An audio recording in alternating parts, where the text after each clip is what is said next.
कलमात में से तीसरा कलमा सुनेंगे जो खुदावंद यीशु मसीह ने सलीब पर बयान किया। तीसरा कलमा है मोहब्बत का कलमा, और इस कलमे को बयान करने के लिए मैं बेटी रमिया सैम को दावत दूंगी आप सबकी भरपूर तालियों में कि आएं और खुदावंद की जिंदा आवाज को बयान करें। हालेलुया। यीशु के जिंदा जलाली और बबरकत नाम में एक बार फिर से आपकी सलामती हो। आज जो सलीबी कलमात में से मुझे सलीबी कलमा मिला है वह तीसरा है, जिसका मोहब्बत का कलमा भी कहा जाता है। अगर हम बाइबल मुकद्दस में से देखें तो यूहन्ना 19 बाब उसकी 25 से 27 आयत में लिखा है, और यीशु की सलीब के पास उसकी माँ और उसकी माँ की बहन कलूपस की बीवी और मरियम मगदलीनी खड़ी थी।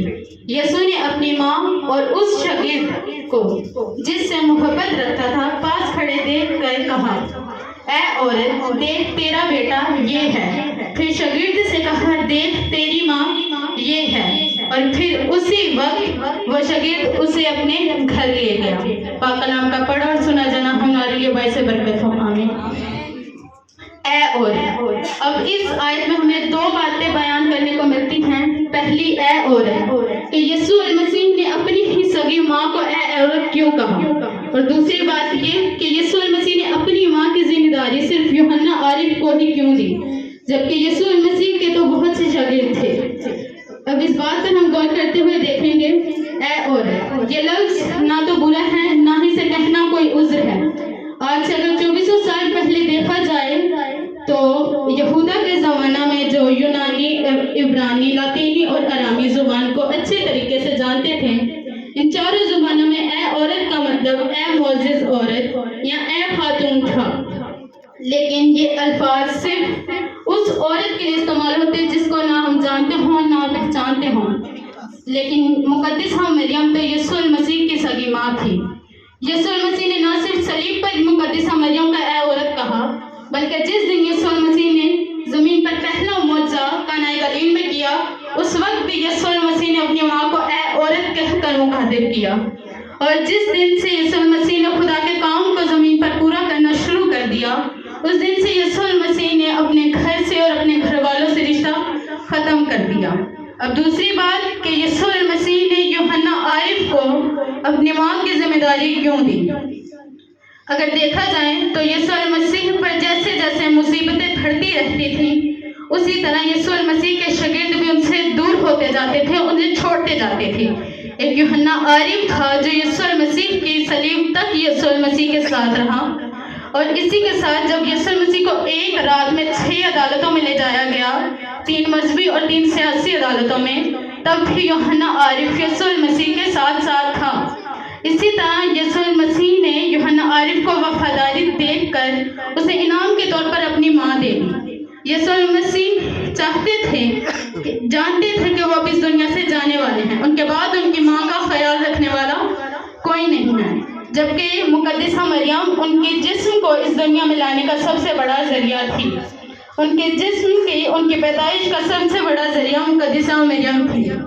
वो जानते थे कि जब वो इस दुनिया से चले जाएंगे तो मुकद्दसा मरियम का ख्याल रखने वाला इस दुनिया में कोई नहीं है। इस तरह से यीशु मसीह ने अपनी जिम्मेदारी को पूरा किया और अपनी सारी की सारी जिम्मेदारी यूहन्ना आरिफ को दे दी। यूहन्ना आरिफ एक वफादार शागिर्द था। इस बात को सोचते हुए यीशु मसीह ने अपनी सगी माँ की सारी जिम्मेदारी, देखभाल और हर तरह की ज़रूरियात को पूरे करने के लिए यूहन्ना आरिफ को सौंप दिया। आज अगर हम अपनी ज़िंदगियों पर गौर करें तो हम अपनी जिम्मेदारियों को कितना पूरा करते हैं। हम अपनी जिम्मेदारियों से भागना पसंद करते हैं, ना कि उनको पूरा करना पसंद करते हैं।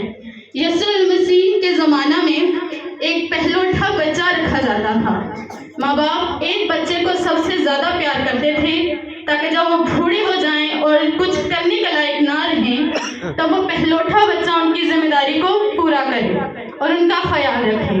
यीशु मसीह अपनी जिम्मेदारी को अच्छे तरीके से जानते थे।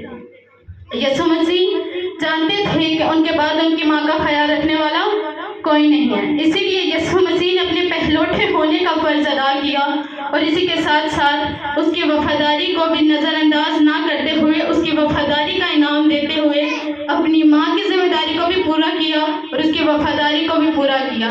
इस तरह से यीशु मसीह जब दुनिया से जाने जिम्मेदारी यूहन्ना आरिफ को दे दी और यूहन्ना की वफादारी का इनाम उसे अपनी माँ दे दी। आज अगर हम अपनी ज़िंदगी पर गौर करें तो हम अपनी जिम्मेदारियां नहीं पूरी करते, हम अपनी जिम्मेदारियों का सामना नहीं करते, अपनी जिम्मेदारियों से दूर भागते हैं। यीशु मसीह मरते मरते वक्त भी अपनी जिम्मेदारियों को ना भूले, लेकिन आज हम जिंदा होकर भी अपनी जिम्मेदारियों से दूर भागते हैं। इस गुड फ्राइडे के मौका पर हमें अपनी जिम्मेदारियों को याद करना चाहिए और उनको पूरा करने की कोशिश करनी चाहिए। आमीन। जोरदार तालियां बजाएंगे बेटी के लिए। बहुत खूबसूरत।